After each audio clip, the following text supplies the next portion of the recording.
Hey, welcome back. So good to see you. Wouldn't it be nice if we all worked at a place where we were happy and rewarded for achievements? Well, joining us today is Andy Swann, the author of a new book called The Human Workplace. Swann is one of the top experts at helping companies improve the working environment by changing the way we communicate, think, and collaborate.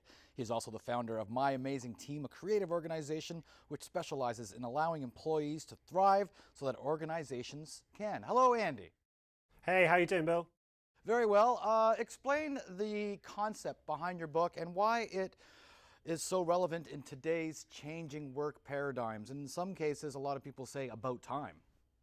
Yeah, absolutely. You know, we turn on the news every day. We see the last of the old guard kind of being called out. We see Me Too, we see inequality, we see harassment, all of these differences and all these problems. And then we go to work and some people are still sitting in their cars on the way to work thinking, oh man, I wish I didn't have to go. And then you have bosses thinking, how do I get more from my people? How do I help them do better work? And there's the will to do that. And then you look at these kind of startups who can change the world with 3 to 5 people and are doing things in a very different way. And it's kind of bringing all of that thinking together to say, okay, everybody deserves the opportunity to do their best work every single day, and every organization deserves the opportunity to be its very best. Now, how do we get to that position? Who's doing it? And how can we prove that absolutely anybody can make that happen? Is it a matter of maybe some CEOs, some VPs, some GMs are just sort of old school and slowly moving out of the industry and perhaps being filled by younger people with this better outlook? I mean, I think, change is hard. We're creatures of habit, and it is a slow process. So yeah, that may be an element of it. And I think one of the key messages of the human workplace is this is a toolkit. You don't have to rip your organization apart and start putting it back together in a very different way. But there are some very modern behaviors, human-focused behaviors like sharing, collaborating, letting information flow, openness, transparency, trust, and honesty that you can start gradually bringing into your organization that will bring it forward into a far more successful future that's in keeping with the modern world. Can it start with just one person? Of course. So one of the key ideas in the book is this idea of positive activism. So the idea of no matter who you are, how senior or junior you are, whatever your position is in the organization, if you believe in something in the interests of the organization, if you want to change something, if you believe in doing something differently, do your own work in a different way, serving customers differently, if you believe that changing that will work in the interest of the company, you can take responsibility and go out there and do it yourself. You don't have to send it up the committee, work it through the structure, wait for 18 months to be given permission that might never come, by which time it's too late anyway. Actually, you can just go, I believe in this, it's in the interest of the organization, I'm going to do this, and thank me later. Is that what unleashing an employee is about?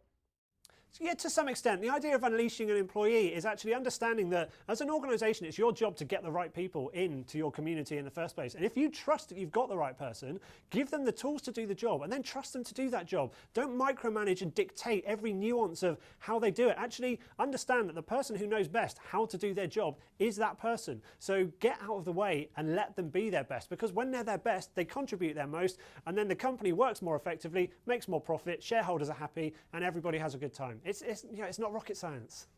You do a lot of speaking engagements. What's the common reaction when people come up and say something to you after? Mainly it's, oh, nice shirt. But no, people like these ideas. People are always really interested in, how do they start to bring these ideas into their organization? And, people are used to a certain style of management consultancy that's very process-led. And actually the kind of ideas in the new human future of the workplace is very different. It's more relaxed, it's more open, it's more kind of co-created. And that's what people like me do within organizations. We come in and we help you adapt and adopt these modern approaches in ways that suit you. And it's, as much as it ending up being people first, it's co-created with you to be people first from the start, because when people own something, they get behind it. Very quickly, we have to wrap this up soon, but we always hear about bullying in schoolyards and online bullying. There are some workplaces with adults that have the same problem, isn't there? Absolutely. You look at the USA at the moment. It's all over the news the whole time. From Hollywood and the media industry. You hear about kind of sports coaches doing things. The workplace. discrimination, bullying, harassment, all of these things still perpetuates. And it's because of a sign of the old guard where people were given way too much power and way too much control over other people, and they abuse that power. And actually, yeah, it's something we need to move away from, because everybody, whether it's at school, whether it's at work, should have the opportunity every day to be able to be their best self and do their best contribution, whether it's at work or at school. I know that Google, for instance, has a nap room. How do I get my boss to incorporate that here at the TV station? I would love that.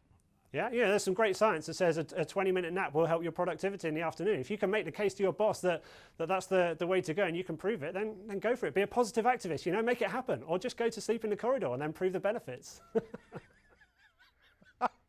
Oh, that's a funny mental image. Once again, Andy Swann, he is the author of a book called The Human Workplace. Great advice, sir. Thank you so much.